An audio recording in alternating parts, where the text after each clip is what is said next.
한 마을에 예, 한 마을에 유명한 목수가 있었어요.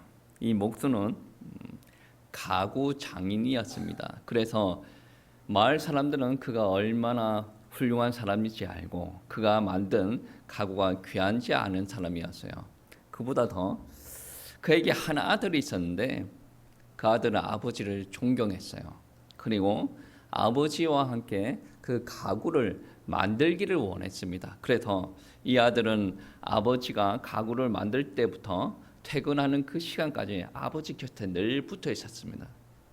처음에는 대패질도 못하고 톱질도 못하고 못질도 못했습니다. 그런데 아버지와 함께 있는 시간이 많으면 많을수록 이제 어떤 가구를 만들겠다라고 했을 때 이제 나무 선택하는 것도 알게 되고, 이 나무를 선택했으면 아버지는 이렇게 재단을 했지라고 하면서 자기도 이제 재단하는 방법도 알게 됐죠. 그러니 그것을 지켜보던 마을 사람 중에 한 명이 이렇게 물어봅니다. 이제는 아버지가 없어도 아드님 한 분만으로 가구를 만들 수가 있겠습니다 라고 이야기했더니 아들이 하는 말이 어떤 말이냐면, 그렇긴 하지만 저는 아버지와 함께 일하는 것이 좋습니다. 저는 아버지의 마음을 알고 아버지도 저와 같은 마음일 것입니다 라고 이야기를 하는 거죠. 함께 있으면 함께 있을수록, 그러니까 관계가 친밀할수록 많이 닮아갑니다. 여러분 주변을 한번 보세요. 분명히 결혼하기 전에는 각자의 삶을 살았어요. 그럼 결혼하고 나면 사람이 닮아갑니다. 제가 요즘에 건강에 관심이 많기 때문에 사람들 딱 보지 않습니까? 부부가 체형도 닮아가. 왜 닮아가겠습니까? 먹는 것이 똑같거든. 닮아갑니다. 그리고 아내가 집에서 밥을 안 차려줍니다. 그 경우에는 예외로 먹는 음식이 다르기 때문에 몸이 달라져요. 그런데 대부분 부부는 체형, 식성 다 닮아갑니다. 친밀하기 때문에. 아버지와 아들 관계에서도 유사한 부분들이 있죠. 가르치지 않아도 본질적으로 닮아가는 부분이 있어요. 혈액형, 기본적인 골격, 얼굴 모양, 성품 닮아갑니다. 이거는 가르쳐서 닮아가는 것이 아니라 기본적인 행동을 하고 사람만 있으면 다 닮아가는 거예요. 그런데 아무리 아버지와 아들과의 관계라도 배워야 할 부분들이 있습니다. 오늘 예화처럼 가구를 만드는 것을 배운다. 옆에 같이 있어야 돼요. 그리고 아버지의 가르침을 받아야 되고 그 기술을 습득하기 위해서 어느 절대적인 시간이 필요하다라는 거죠. 근데 제가 이 말씀을 왜 하냐면 예수님도 하나님께로부터 배운 것이 있다라고 이야기를 합니다. 근데 예수님은 하나님 본성이 하나님이시지 않습니까? 그러니까 그분 존재 자체만으로 하나님께로부터 받은 것이 있어요. 이거는 배우는 것이 아닙니다. 있는 그대로 받아들이는 거지. 그런데 오늘 말씀에서는 배운 것이 있다라고 이야기를 합니다. 여러분, 무엇을 배웠을까? 구체적으로 이야기를 하지 않아요. 구체적으로 이야기하지 않는데 우리가 예수님께서 하셨던 사역을 한번 우리가 점검을 해보면, 한번 살펴보면, 예수님께서 어떠한 부분을 하나님께로부터 배웠구나 라는 부분을 추론할 수가 있습니다. 여러분 생각 한번 해보세요. 오늘 요한복음 5장 말씀을 읽었어요. 이 5장 말씀, 그러니까 19절 말씀부터 우리가 봤는데 이 19절 앞부분에 나오면 38년 된 병자가 자기의 자리를 들고 일어나는 일들이 벌어집니다. 여러분 한번 생각해 보세요. 미국에 있는 학자들이 연구를 해봤는데 건장한 사람 몇 명을 다 추출해 가지고 석 달 동안 누워서 생활하도록 했어요. 그러니까 몸에 있는 근육이 급격하게 어느 시점에 도달하니까 급격하게 줄어드는 일들이 벌어지죠. 근데 여러분 한번 해보십시오. 38년 동안 누워 있었다. 그러면 그 사람은 일어날 힘이 없는 사람입니다. 1년 동안만 누워 있어도 걸어 다니려면 엄청난 노력을 해야 됩니다. 근력을 붙여야 되니까. 그런데 하나님의 능력은 어떻습니까? 근력을 붙이고 힘을 키우고 영양분을 흡수하고 그런 단계가 없습니다. 하나님께서 역사하니까 그 자리에서 일어나는 일들이 벌어지지 않습니까? 이게 바로 하나님의 역사입니다. 그리고 예수님께서는 귀신도 내어 쫓고 물도 포도주로 만들고 이러한 일들이 일어납니다. 언제부터? 30살 때부터 육신의 몸을 입고 나서 이제 30년 동안 지내시다가 본격적인 사역부터 이러한 일들이 일어납니다. 이것을 보고 우리는 생각을 할 수가 있습니다. 예수님께서 하나님으로부터 배워서 이러한 일들이 일어났을 것이다. 그리고 여러분 한번 보세요. 이러한 일들이 일어나는 것을 보면 예수님께서 살리고 싶어? 이러한 기적과 표적을 만들고 싶어? 예수님이 기준이 아닙니다. 하나님의 뜻 안에서 모든 것이 이루어집니다. 이거를 우리가 아셔야 돼요. 우리가 기도할 때도 그렇습니다. 우리는 우리 선에서 자꾸 기도를 하는데 하나님의 뜻을 구해야 돼요. 예수님께서도 하나님 앞에 뜻을 구했고 그리고 우리도 하나님 앞에 뜻을 구해야 됩니다. 예수님께서는 병자도 살리시고 여러 가지 기적과 표적을 일으키셨는데 그것보다 더 엄청난 것이 있다라고 오늘 본문 말씀에 말씀하시는데 20절 말씀에 보시면 그런 말씀이 있습니다. 아버지께서 아들을 사랑하사 자기가 행하시는 것을 다 아들에게 보이시고 또 그보다 더 큰 일을 보이사 너희로 놀랍게 여기게 하시리라 라고 표현합니다. 놀랍게 여기게 하시겠다. 분명히 예수님께서는 인간의 육신적인 고통, 정신적인 고통, 사회적인 고통, 관계 안에서 일어나는 고통 모두 다 알고 계십니다. 그리고 예수님께서는 그 모든 문제를 해결할 능력이 있습니다. 그런데 오늘 본문 말씀해 보시면 그보다 더 큰 일을 너희가 보게 될 것이다 라고 이야기하지 않습니까? 그 일이 무엇입니까? 20절 바로 밑에 21절 말씀해 보시면 말씀이 나옵니다. 아버지께서 죽은 자들을 일으켜 살리신 같이 아들도 자기가 원하는 자를 살리느니라 라고 표현합니다. 더 놀라운 일이 무엇입니까? 사람 병 고치고 살리는 일보다 더 놀라운 것이 죽은 자를 일으키시겠다라는 것을 이야기를 하십니다. 하나님께서 앞으로 하실 놀라운 일들은 모든 죽은 자들을 살리시는 것이다 라는 것이죠. 예수님께서는 우리 인간이 가지고 있는 모든 일을 해결하실 수가 있습니다.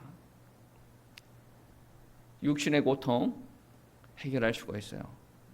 질병이 있으면 그것도 해결할 수가 있고 여러분 영혼의 고통 해결할 수가 있어요.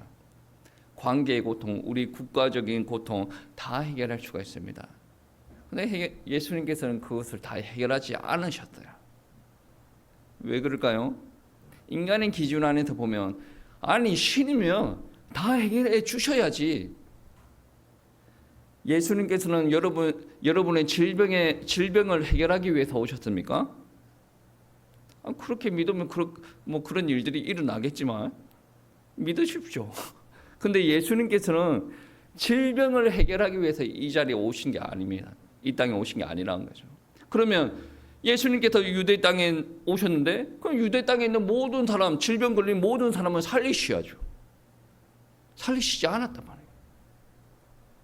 근데 예수님께서는 하셨던 말씀이 있습니다. 십자가에서 다 이루었다. 다 이루었다. 그 안에 육신적인 질병도 다 고칠 권세를 다 이루었다. 마음의 고통들 다 이루었다. 해결할 수 있도록 다 이루었다. 그리고 근본적으로 그것보다 더 중요하고 귀하신 너희들을 구원할 일들을 다 이루었다. 그런데 사람들은 어떻게 바라봅니까? 예수님께서 우리를 구원하셨다. 그게 큰 관심이 없습니다. 나의 질병, 나의 경제적인 문제, 나의 사회적인 이슈 모든 것을 하나님께서 해결해 주실 줄 믿죠.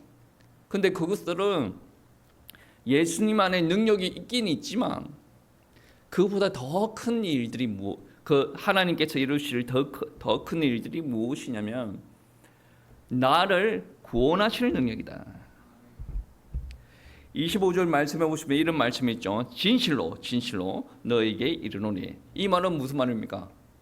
어떻게 생각하면 강조한다는 말이죠. 여러분도 한번 대화할 때 생각을 해 보십시오. 누군가 이야기를 하는데 의심스러운 눈치로 이렇게 쳐다봐요. 에게 설마 아니지. 그러면 이제 말하는 사람들은 답답해서 어떻게 이야기합니까? 진짜라니까? 진짜로 그렇다니까? 이게 계속 이야기 나옵니다. 어떻게 보면 어이가 없는 말인 것 같긴 한데 진짜 그런 말하는 사람 입장에서는 너무 중요하고 이게 100% 맞는 말이다라고 이야기할 때 진짜로. 그러니까 예수님께서도 얼마나 답답하시면 진실로 성경 말씀이 너무 거룩합니다. 진실로 우리 스타일로 말하면 진짜로 그렇다네. 진짜가 뭐라고요? 죽은 자들이 하나님의 아들의 음성을 들을 때가 오나니 곧 이때라 듣는 자는 살아나리라. 이때가 온다라고 이야기합니다. 많은 사람들이 하나님의 말씀을 들어요. 예수님의 말씀을 듣습니다. 그런데 그들은 살아납니까? 살아나지 않습니까? 살아나지 않습니다. 왜 그렇습니까? 여기서 듣는다라는 말은 듣고 믿어진다는 것까지 포함을 하는 거예요. 여러분 한번 보세요. 하나님의 말씀은 생명의 말씀이에요. 그러면 생명의 말씀은 생명이 있는 사람만이 반응을 할 수가 있어요. 생명이 없는 사람은 들었어. 그래. 여러분 한번 생각해 보세요. 지금 사람이 죽었어요. 죽은 사람한테 밥을 먹이면 소화가 됩니까? 그 소화가 되고 그 에너지가 그 영양분이 몸에 공급이 됩니까? 되지 않아요. 하나님의 말씀은 생명의 말씀이에요. 생명이 있는 사람들이 그 말씀을 받았을 때 영양분이 되는 거예요. 살아서 역사를 하는 거예요. 근데 살지 못한 사람들이 아무리 좋은 하나님의 말씀을 들어도 반응하지 못합니다. 그래서 하나님을 믿지 않는 사람들의 특징이 무엇이냐면 들어도 깨닫지 못하는. 그래서 예수님께서는 들을 수 있는 자들 들으라 라고 이야기하는 것이 그럽니다. 들려요. 여러분 고막이 다 있지 않습니까? 다 들립니다. 근데 뉴스는 아무나 들을 수가 있어요. 왜? 영적인 것을 다루지 않기 때문에. 근데 하나님의 말씀은 생명 있는 사람만이 반응합니다. 여러분 이 시간에 아멘 하는 것은 성도들의 특권입니다. 여러분 한번 해보세요. 예를 들어서 예수님께서 진짜로 그렇다니까 진짜로 믿어라 그런데 여러분 이렇게 있으면 예수님의 마음에 어떻겠어요? 역사가 전혀 일어나지 않아요. 근데 예수님께서 진짜로 그렇다니까 진짜로 살아난다 진짜 그렇게 하면 여러분이 받아들일 사람들의 입장에서 맞아요 하면 어떤 일들이 일어납니까? 역사가 일어난다니까요. 근데 사람들이 너무 얌전해. 우리 한국에서는 유교 그런 게 좀 있는 것 같아요. 제가 이번에 서울에 컨퍼런스 올라와서 컨퍼런스도 주관사로 좀 진행도 좀 하고 속으로 모임을 인도를 하고 이렇게 있었어요. 서울대 박사님 뭐 어떤 분 이렇게 뭐 속으로 모임할 때 제가 보니까 정말 하나님의 말씀이 아닌데 깨달아지면 거기서도 할머니들이 아멘 하더라니까. 근데 관심 없는 사람들은 이렇게 째려봐. 같은 컨퍼런스에 있더라도. 여러분 하나님의 말씀은 아무나 반응 못합니다. 어떤 사람은 목사가 사기꾼처럼 느껴지겠죠. 그렇게 느껴지는 사람은 어떤 사람이에요? 아직도 하나님께서 그분에게 생명을 공급하여 주시지 않았고 아직도 영혼이 살아나지 않았기 때문에 생명의 말씀이 들어가는데도 나는 거부한다. 반사한다. 반사? 나는 안 믿어. 나중에 때가 되면 반사. 전도하러 가도 나는 예전에 다녀봐서 반사. 분명히 때가 옵니다. 그 때는 우리가 작정한 때랑 우리가 계획한 때랑 달라요. 그래서 우리가 전도하러 가면 안 믿겠습니다. 그건 때가 아닌 거예요. 어떤 사람은 곧 죽어도 안 믿는데, 우리 마을에 있던 사람들도 몸이 너무 많이 힘들어가지고 죽을 때가 다 돼서 너무 안타까운데 안 믿는데, 너무 안타까운 거죠. 그거는 하나님께서 원하시는 때가 아직 이르지 않았다거나 아니면 하나님께서 그분에게 아직 은혜를 베풀지 않았다, 그 뜻이 되겠죠. 분명한 것은 우리 인간에게 중요한 것은 생명이에요. 육신적인 생명, 육신적인 건강 중요합니다. 그러나 그것보다 더 중요한 것은 무엇입니까? 영적인 생명. 우리 예수님의 하시는 사역들 보세요.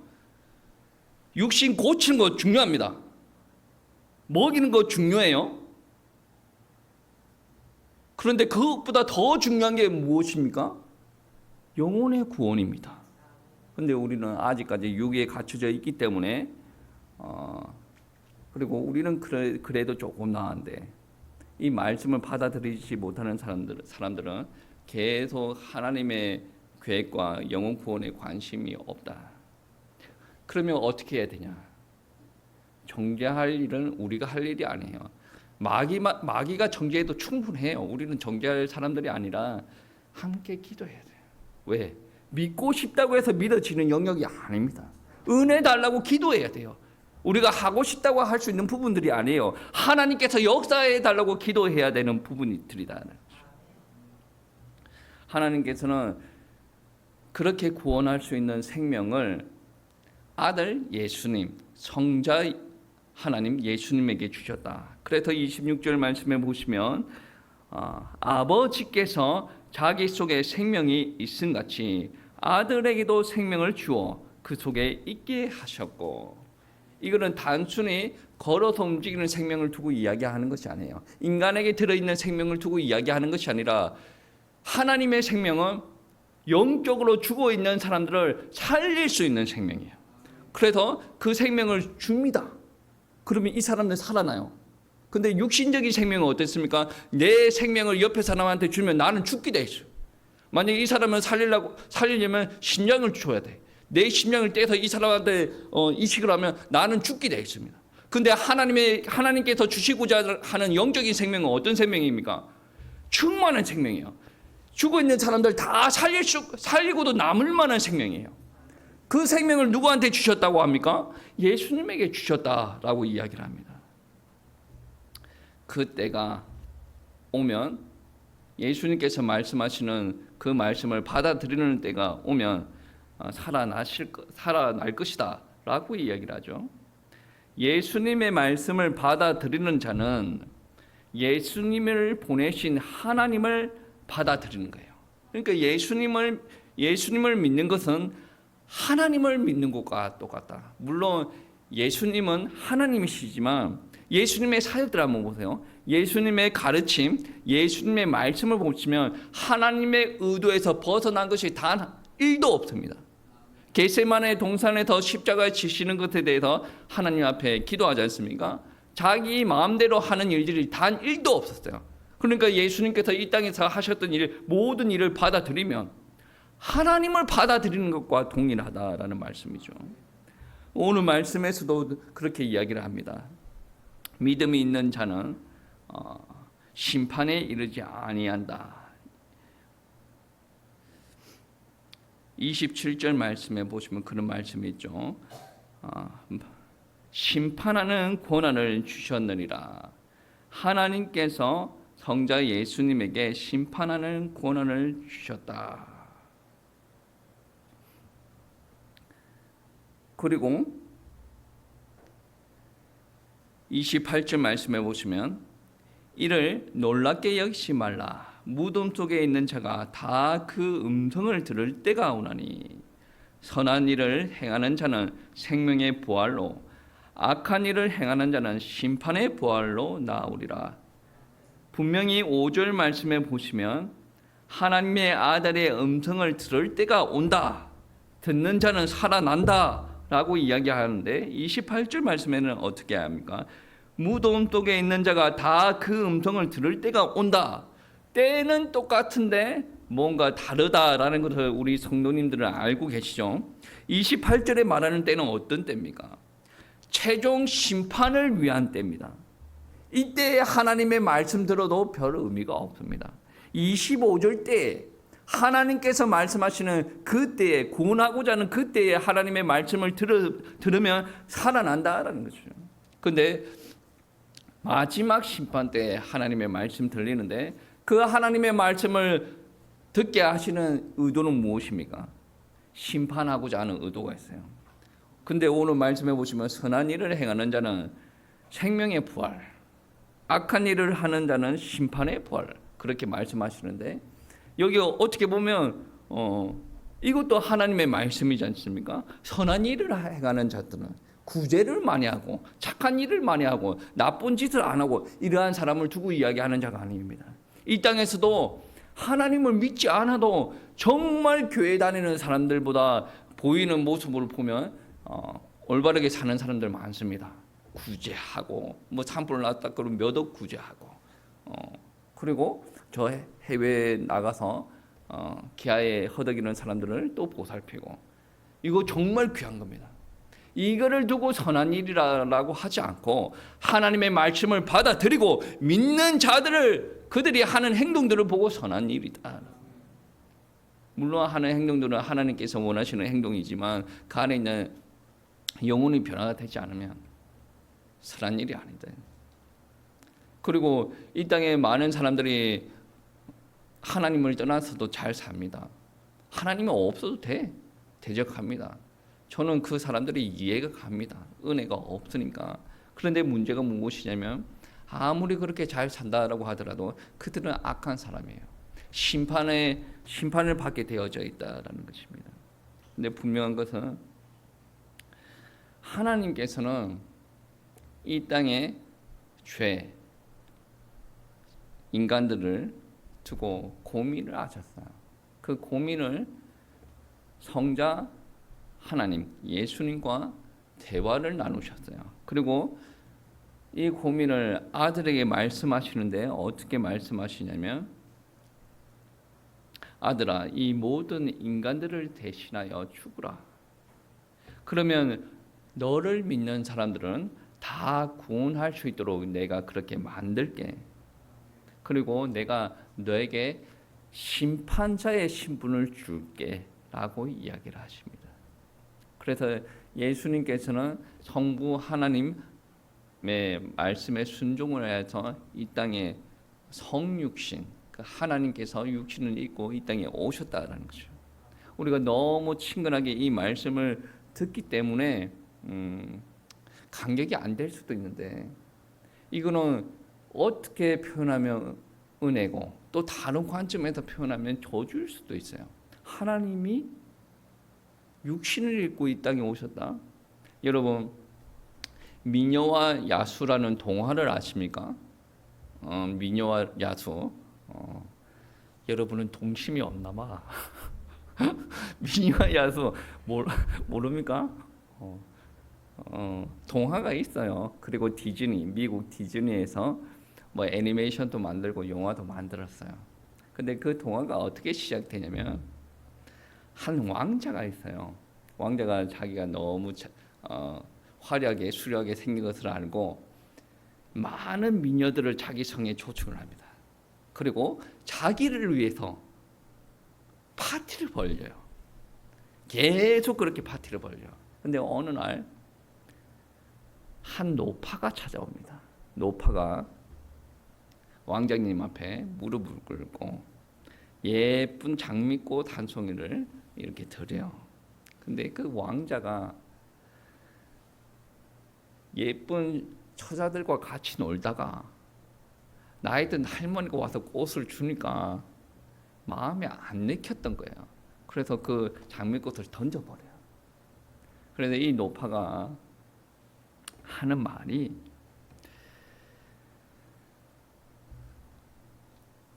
보이는 모습에 속지 말아라. 진정한 아름다움은 내면에 있다. 그럼 하나님의 말씀 전할 때는 아멘 안 하더니 동아리가 이렇게 어쨌든 좋습니다. 그것도 성경적으로 표현하면 이게 하나님의 말씀이 되니까 그 진정한 아름다움은 내면에 있다라고 하면서 이 노파가 이게 잘 일어서면서 이제 밝은 빛을 드러내는 거예요. 그러면서 엄청 예쁜 요정으로 변하는 거죠. 그러면서 그 왕자한테 저주를 주는데 그렇게 수려한 외모가 괴수로 변하는 거죠. 얼마나 큰 저주입니까? 자기 잘난 맛에 살았는데 이때부터 괴수예요. 자기 좋아하는 미녀들이 자기 옆에 오지 않습니다. 그런데 이 요정이 그 저주를 풀 수 있는 저주를 풀 수 있도록 한 가지를 제시를 합니다. 내가 주었던 그 장미꽃, 그 마지막 꽃잎이 떨어지는 순간까지 진정한 사랑을 얻으면 원상복구가 될 것이다. 여러분 한번 생각해 보세요. 이 괴수가 얼마나 힘들겠습니까? 자기 잘난 맛에 찌그 바르고 그렇게 막 처자들과 이렇게 춤추고 놀았는데 이 순간부터는 자기 얼굴을 보고 아무도 오지 않아요. 너무 큰 저주죠. 예수님께서 받으셨던 저주는 이거보다 더 큰 거예요. 하늘 보좌에 앉으셨어요. 근데 이 땅에 내려오셔가지고 육신을 입으셨어요. 시공을 초월하는 아버지께서, 하나님께서 지금 육신에 갇혀 있는 거예요. 그리고 이전에는 그러한 고통이 없었는데 육신에 있기 때문에 고통이 오는 거 있지 않습니까? 여러분 어떤 고통이에요? 예수님 목 쓰셨잖아요. 못질하다가 손을 칠 수가 있겠습니까? 없겠습니까? 하나님이시면 그런 고통이 있을 수도 없어요. 몸에 바이러스가 들면 또 사람들과의 관계에서도 심적인 고통, 이 땅에서 체험할 수 있는 모든 고통을 다 체험했어요. 그런 체험을 할 이유가 전혀 없는데 하늘 보좌에 있으면 그런 체험을 할 이유가 없습니다. 그런데 우리를 위해서 십자가에서 그러한 고통들을 다 해결하기 위해서 예수님께서 몸소 체험하셨다라는 거죠. 그러니까 그것은 예수님의 관점, 저주의 관점을 보면 그 예수님께서 저주 받으신 거 맞아요. 그리고 이 땅에서 사역할 때 3년 동안 사역할 때 예수님께서는 많은 것을 베푸셨어요. 그런데도 이 땅의 죄인들이 어떻게 했습니까? 예수님을 십자가에 못 박아라. 몸을 갈게 찢으셨어요. 그 몸에 온 피와 땀, 물을 다 쏟게 하셨습니다. 정말로 처참하게 저주의 모습을 죽었죠. 구약 시대에 그런 말씀이 있죠. 죄인들은 나무 위에서 죽인다라는 말이죠. 그 십자가는 어떻게 보면 우리가 바라볼 때는 은혜고 사랑이기도 한데 다른 관점에서 보시면 우리를 대신해서 예수님께서 십자가에서 저주 받으시고 죽으셨다. 여러분, 하나님의 아들은 엄청난 변화를 겪으셨어요. 왜? 우리에게 변화를 주기 위해서. 죄로 말미암아 우리의 마음과 생각과 우리 육신의 죄 가운데 갇혀 있어요. 우리의 힘으로 절대로 해결받을 수가 없어요. 우리가 할 수 있는 것은 어떻게 할 수 있습니까? 상담가를 찾아가든 변호사를 찾아가든 의사를 찾아가든 그 외에 방법이 없어요. 근데 예수님께서는 다 해결하셨습니다. 예수님께서는 오늘 말씀에서도 생명을 가지고 계시고 우리에게 생명을 주셨다. 사망에서 생명으로 옮겼다. 로마서의 말씀에 그런 말씀이 있죠. 이 말씀을 믿으십니까? 사망에서 생명으로 옮겼다. 저는 이 말씀을 10대 때부터 묵상을 했는데 10대 때부터 묵상을 한 그 묵상이 틀렸다라는 것이 아니라 나이가 들면 들수록 이 묵상이 정말로 그때마다 하나님께서 역사하시는 게 다르구나. 여러분, 사망에서 생명으로 옮겼다라는 것 자체가 신비해요. 이 땅에서는 이런 일이 일어날 수가 없어요. 사망에서 생명으로 옮겼지 않습니까? 중간에 그 생명이 죽는 일이 없습니다. 영적인 생명을 두고 이야기하는 거지 않습니까? 여러분 생각 한번 해보세요. 세상 언어 중에서 사망으로 생명으로 옮겼다라는 언어가 없어요. 그거를 대변하는 언어가 없습니다. 기적, 기사, 표적 이 말 외에는 단어가 없어요. 여러분 생각해 보세요. 요람에서 무덤까지. 요람에서 무덤까지. 아기가 태어나서 요람에서 왔다 갔다 하죠. 그리고 나서 이제 무덤까지는 뭡니까? 죽어서 무덤 가는 거예요. 그러니까 요람에서 무덤까지. 여러분 사망 신고를 먼저 합니까? 출생 신고를 먼저 합니까? 출생 신고하고 나서 사망 신고가 있네. 이게 자연의 섭리예요. 근데 하나님께서는 사망에 있는 자를 생명으로 옮긴다라는 말은 이거는 하나님의 능력이단 말이에요. 그리고 호적만 그렇게 하는 게 아니라 실제적으로 생명을 부어주신다. 여러분 한번 생각해 보세요. 제가 이번에 컨퍼런스 참여를 하면서 제가 조금 쉬겠습니다 하고 커피 좀 마시고 이렇게 오세요라고 이야기를 했어요. 그 제가 뒤에서 뭐 물을 홀짝홀짝 마시고 있으니까 이제 제가 보기에는 한 70 정도 되시는 분이 오시더라고. 뭐 어떻게 왔다 뭐 그렇게 이야기를 하고 뭐 계속 이야기를 합니다. 그리고 자기 명함을 이렇게 주더라고. 그래 주니까 이제 몽골 선교사님이 그 몽골 선교사님이 하시는 말씀이 많은 이야기가 진행되고 나서 하는 이야기인데 자기는 미국에서 박사학위를 받고 몽골에 가서 신학교를 세우고 많은 목회자들을 배출했다. 그리고 몽골에 있는 목회자 50%가 자기 제자고 그리고 지금은 딸이 그 신학교에서 다시 같이 일을 하고 있다. 그리고 그 신학교 스텝 중에 많은 분이 자기 제자인데 무보수로 그렇게 일을 하고 있다. 그래서 이렇게 이야기하다가 나중에 몽골에서 한번 만나자고 그런 이야기도 했어요. 그리고 더 이야기를 하려고 했는데 자기가 저녁에 온라인으로 강의가 있어가지고 가야 된다고 막 그런 이야기를 했어요. 그 이야기를 들으면 여러분 어떻게 느껴지십니까? 훌륭하네. 근데 그게 사명 아니고 그게 그 일이 됩니까? 사명이 있어야 그 일이 되지 않습니까? 몽골이 좋아서 갔겠습니까? 저는 그렇게 생각하지 않습니다. 몽골이 한국보다 더 살기 힘들어요. 불편합니다. 자녀 교육시키기도 힘들고 먹을 것도 많이 없습니다. 근데 왜 갔을까? 생명이 있으니까. 그 생명이 있는 그 심령에 하나님께서 생명의 말씀으로 역사를 하셨다. 그러니까 인생이 완전히 송두리째로 바뀌는 일들이 벌어지지 않습니까? 여러분, 우리가 지금 해야 될 부분들은 무엇이냐면 하나님을 잘 믿을 수 있도록 은혜 달라고 기도해요. 혹시나 하나님을 지금 믿고 계시다라고 생각하시면 여러분 속에 있는 야망, 생각, 여러분의 본능 좀 내려두셔야 돼요. 이러한 일들을 계속 하다 보면 여러분 어떤 일들이 일어나는 줄 아십니까? 야, 정말 내가 나를 위해서 살았구나. 그렇다 보면 정말 내가 예수 그리스도와 함께 십자가에 못 박혔나니 이 말이 와 닿는 거예요. 내 자아, 내 욕심, 나의 생각들, 나의 의지들 다 이제 하나하나씩 예전에 이미 못이 박혔죠. 그런데 신앙생활을 하다가 다시 가서 여전히 박혀 있으니까 다시 이게 박힌다라는 것을 증거하게 되는 거지 않습니까? 여러분 지금까지 여러분께서 살아오셨던 것이 내 생각, 내 의지가 기준이 되어서 살아왔다라고 한다면 지금 이 시간에 고백하십시오. 나는 하나님의 자녀고 하나님의 생명을 받았다. 예수 그리스도와 함께 십자가에 못 박혔다라는 것이 인정이 되시면 정말로 죽은 자 가운데서 하나님께서 살리셨지 않습니까? 그러면 다시 살아났을 때는 의지하는 사람이 달라져야 돼요.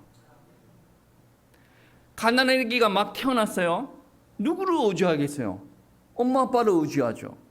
우리가 육신적인 생명이 있지만 하나님께서 영적인 생명을 주셔가지고 다시 새롭게 태어났습니다. 누구를 의지하겠어요? 하나님을 의지하지 않겠습니까? 세상 많은 사람들은 하나님을 의지하고 하나님 앞에 기도하는 사람들 보고 무능해서 그래, 너희가 똑똑하지 않아서 그래 라고 이야기를 합니다. 성경에서는 그렇게 이야기하죠. 미련하다. 근데 분명한 것은 예수 그리스도로 말미암아 생명 받았고 능력 받은 사람만이 할 수가 있는 거예요. 무능해서 하는 것이 아니라 능력이 있기 때문에 그렇게 살아갈 수가 있는 거죠. 이러한 삶을 살아가면 어떤 일들이 일어납니까? 하나님과 친밀해지면 어떤 일들이 일어납니까? 또 하나님으로부터 배우는 것이 일어납니다. 목수 아버지한테 톱질하는 거, 못질하는 거, 그런 것을 배워왔던 것과 같이 우리도 하나님께 배워가는 거예요. 우리 인간이 원래 창조된 목적이 무엇입니까? 하나님 앞에 예배하고 영화롭게 하기 위한 것이지 않습니까? 이거부터 하나님께서 하나씩 만들어 갑니다. 이 땅에서 우리가 어떻게 살아왔습니까? 내가 하고 싶은 대로. 근데 하나님께서 자꾸 가르쳐 주십니다. 그렇게 살아가요.